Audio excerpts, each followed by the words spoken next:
particular analysis regarding the tale of Moses, one might find the story begins when his mother places him into a basket.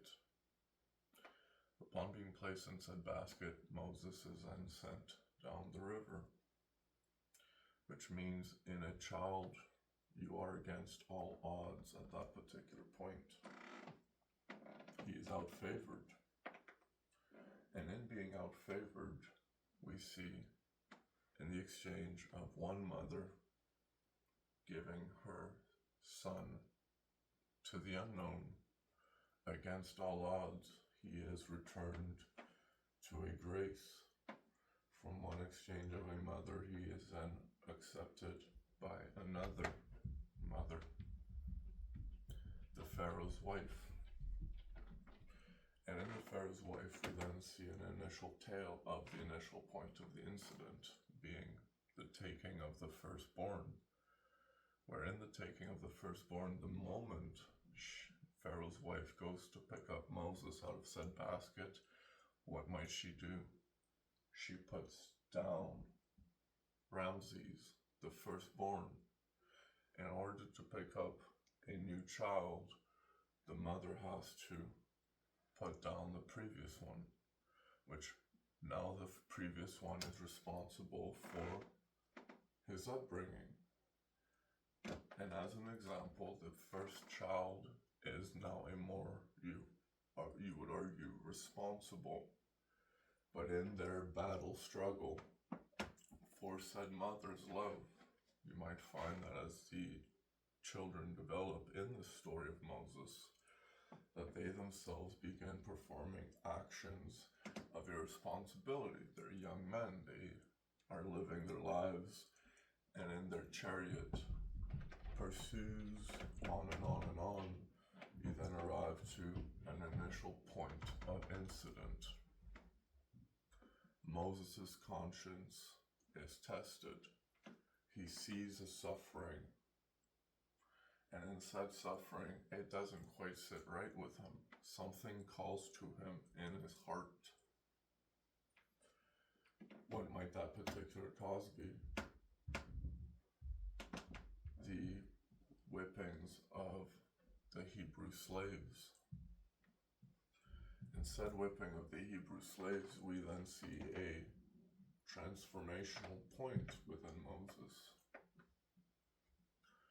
He is ultimately faced with making a decision.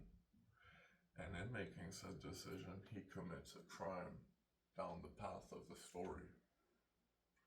In the awakening of his conscience, we see him essentially arise to a particular crime, which he then runs away from the kingdom of Egypt. He then arises to a particular wandering group, a group of the Hebrews that are not enslaved within Egypt. In said particular group, we then see him meet a woman. In said woman, she arises the temptation of him to essentially arise to said occasion. If he may love her, he would see the suffering of his people, as she is one of those people. Upon the initial point of arising to that occasion, one might find the story of the burning bush, such as in the burning bush, the individual might particularly perceive the radiance of light emitted from a particular force, a tree. Now, imagine said tree be the emittance of your mind. Metaphorically speaking, you could actively see that the nervous system could be a tree with a radiant energy known as your mind. In this particular metaphor, I will then take a further depth into the analysis. upon discovering this internal voice speaking when no one else is around, because in the isolation of this particular cave, no one else was around. And so if the voice was not coming from outside, it was coming from within. Well, Moses essentially had an awakening to his mind. The burning bush was of a mind-altering substance. What the mind-altering substance may have been, that I cannot place the exact deciding factor. That is up to you entirely. I would argue the burning bush might be taken on as such a stance as a plant of marijuana simply being lit on fire within said cave through the emission of being dry in a dry environment. We can actively see that even forest fires themselves start that way. In the burning bush, Moses experiences the awakening of his mind. What might you as an individual find upon discovering marijuana? Your mind begins resonating in the way that you become more perceivant of your mind, which means you become more thoughtful. And in being more thoughtful, we see the transformation of Moses. He invokes that which has spoken to him, the word. And said word that hath spoketh to him, we then see he returned to Egypt. And in his return to Egypt, he steps to his brother, a long lost line of relation, which means it's very dear to his heart. And in said dearness to his heart, you might find that at the level of the Pharaoh, he is now high and mighty. His brother has ascended the throne. And in his ascension to the throne, Pharaoh is reminded that Moses is still guilty of committing a crime within Egypt. Pharaoh forgives this crime, and the forgiveness of this crime of being all high and mighty, we then see the exchange between Moses and the priests. Moses specifically places said staff, which from said staff turns into a serpent. And in the placement of said serpent, we then see the Hierophants themselves perform a chemical reaction chamber in the analysis of, you could say, the Prince of Egypt. You might find that in the chamber of the entire temple, the particular priests themselves seeking to essentially proclaim their God is greater. We then see what might be induced, such as a DMT-like experience, which from these particular gases, you might argue that the magic the priests were performing was not actually the light of God, particularly performing said magic as said initial snake, which from the initial snake we may find once again a pullback into the very first story ever told.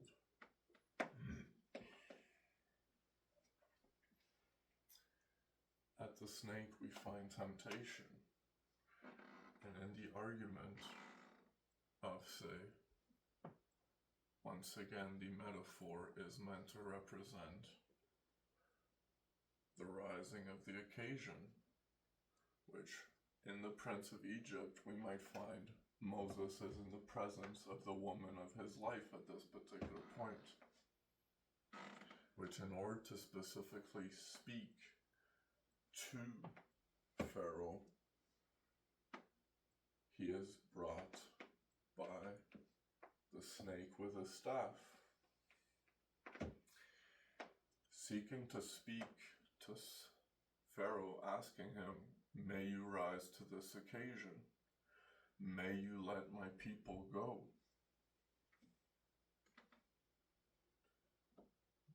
In the retelling of symbolism within a tale, it might invoke a particular symbol or meaning at the depth of the individual.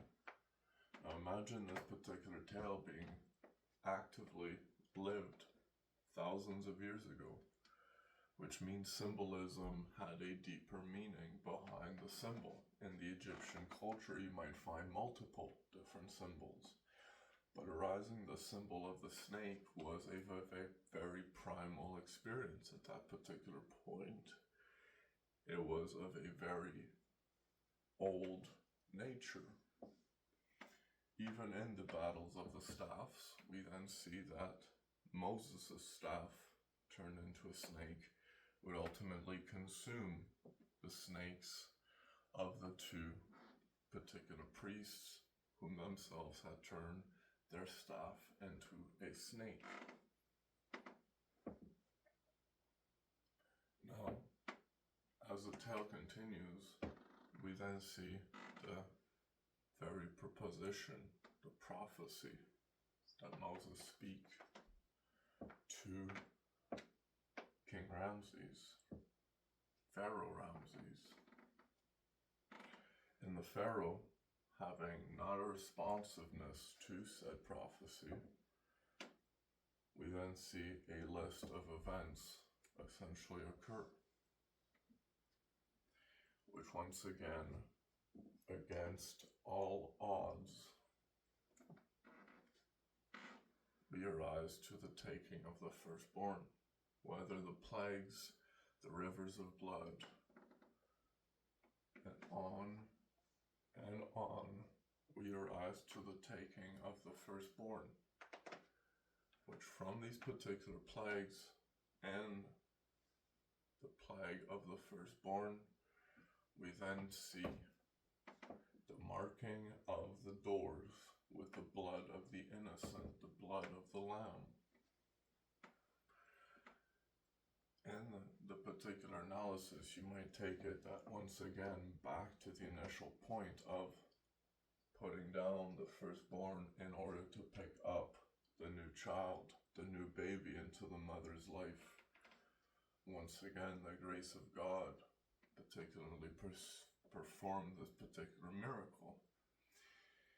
In the taking of the firstborn, you might see the angel of death specifically come for those that have not marked their door to specifically put down their firstborn. In a metaphoric way, you can analyze it in different perspectives. From a metaphor, from a mother's perspective, what might you do the moment you wish to take your second child into your arms? You actively put down your firstborn. In putting down your firstborn, you then see said firstborn essentially have a power struggle to the new child,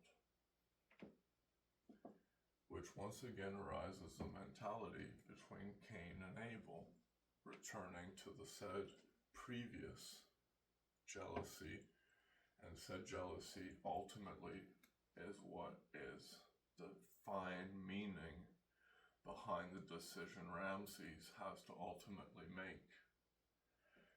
In the taking of the firstborn, Ramses himself, being a firstborn, is tested to see if he may arise to said occasion.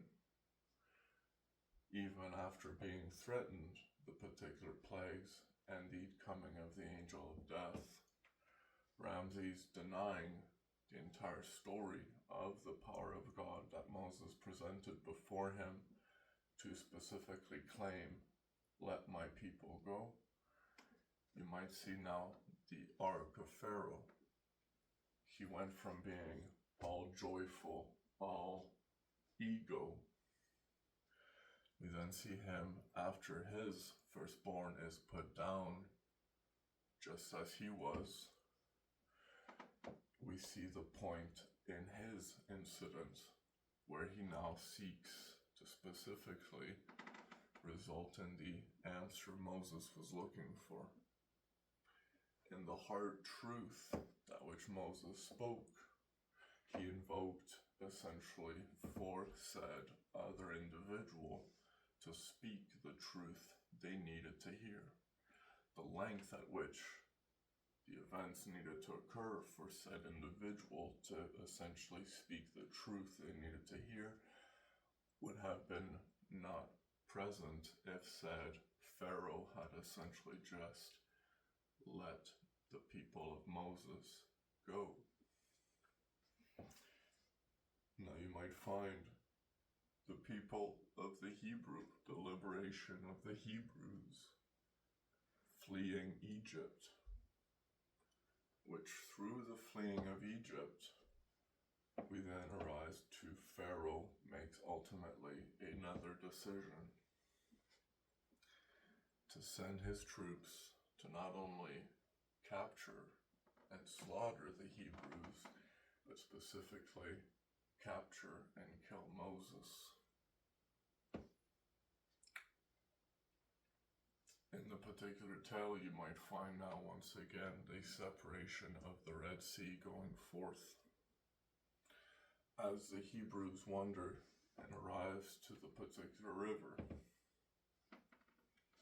at said particular river, once again being the flowing grace of God, that which the river, once again, Moses was put forth at the beginning of said story within a particular river.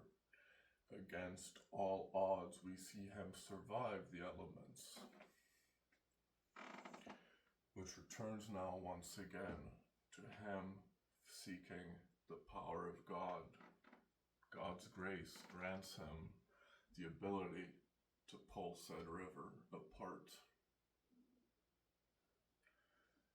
In said God's grace, from one mother he went to another mother in order to, against all odds, live his life.